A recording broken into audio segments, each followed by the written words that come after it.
One Question is brought to you by Turnkey Search, a top industry search firm since 1996.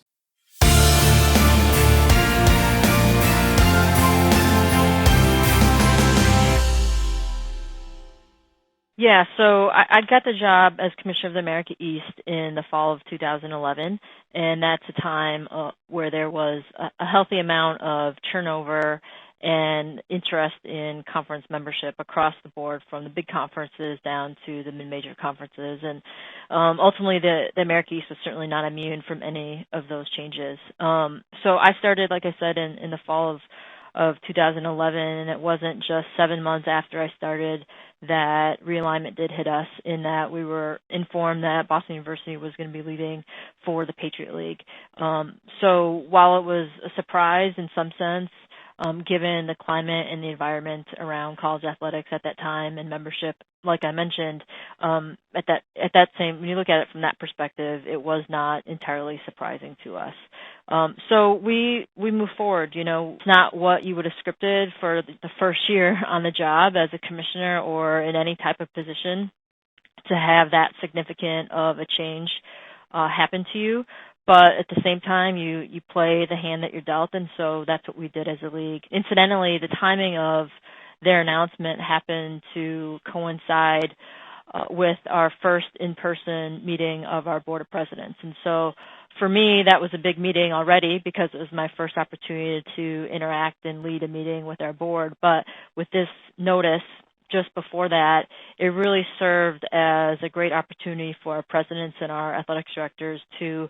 sit down together face-to-face and have a conversation, debrief what happened with the news, and then how we were going to move forward. So while it wasn't kind of news that you'd want to receive heading into your first meeting, the timing of it served as a really good chance for us, like I said, to sit down and have kind of the cathartic conversation that you need to have when you have a big announcement like that, so that we knew how we were going to move forward. We were on the same page as a group of presidents, as a group of ADs, heading into the summer, and what our general plan of attack was going to be heading into the next academic year. And like most things, sometimes some of the unfortunate situations in life can turn into some of the great opportunities for you, and that's what I think it did for our league in the long run. So through the realignment conversation then, as we decided first whether we would even need to add a new member, we had 9 members with Boston University. With them leaving, that would bring us down to 8, and that's certainly still a functionable number for a conference. The Ivy League has 8. The Patriot League for a long time had 8 members, and so it wasn't a given that we were even going to add a new institution, but through a lot of conversations, obviously, with our presidents and athletics directors, it became apparent that that's the direction that we wanted to go, was to at least identify one new member to keep us whole at the 9-member conference like we had been for a while. So it really, the process that we engaged in, I don't know what other conferences have done through the process. I don't think there's not a handbook that they give you on realignment when you start as commissioner. So we went forward as a group. I relied a lot on our chair of our board, who was fantastic, both the outgoing chair back in the spring of 2012, as well as our new chair that led us through the realignment in the 2012-13 academic year, and really worked collaboratively with them, with our chairperson, as well as our entire board and our entire group of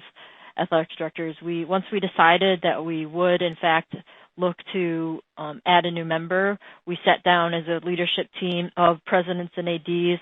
and try to identify, what were the key priorities and key attributes in prospective institutions that we would be looking for through the process, and then had a conversation about what the process would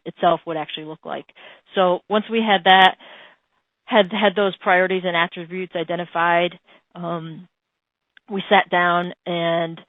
with our conference staff more engaged in the conversation about what are some of the key metrics or points of information that we should gather to support the attributes and support the priorities, so that when it came time to make an informed decision about what schools we were going to look at, we had as much information as possible. And that was really important to our presidents and to our athletics directors, to have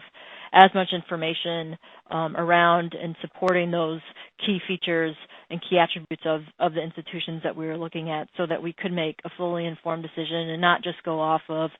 anecdotal information or anecdotal opinion or perspective on a given school, but to really take a close look at